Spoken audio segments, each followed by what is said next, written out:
Hari ini pelajar kulineri kita akan menghadirkan menu ala-ala inovasi. Mereka ada mie dan cheese dan juga sushi vegetarian. So kalau nak tengok apa hasil dia, jangan tunggu lagi. Cepat tengok.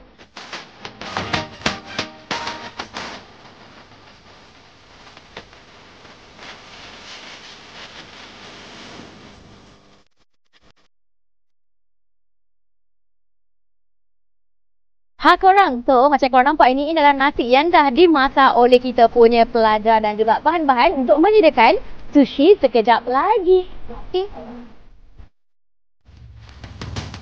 So, dah tiba masa pengerjaan bahan-bahan.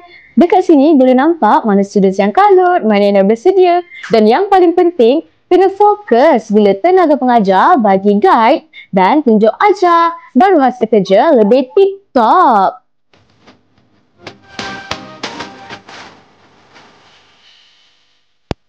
Ada yang PM kami dan tanya mengenai lokasi kami. Kami bertempat di Notre Damansara. So, mana yang nak lepak IKEA, The Curve, dekat je tak korang.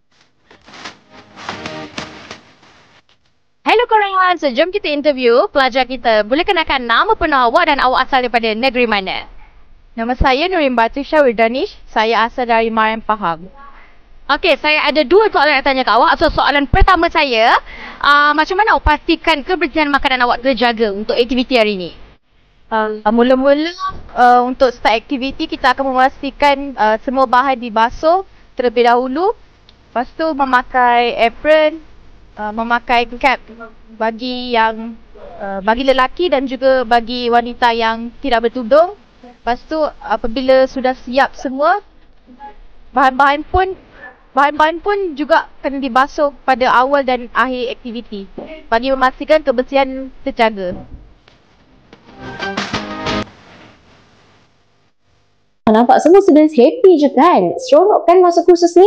So, tunggu apa lagi sebab kemasukan 2025 dah dibuka.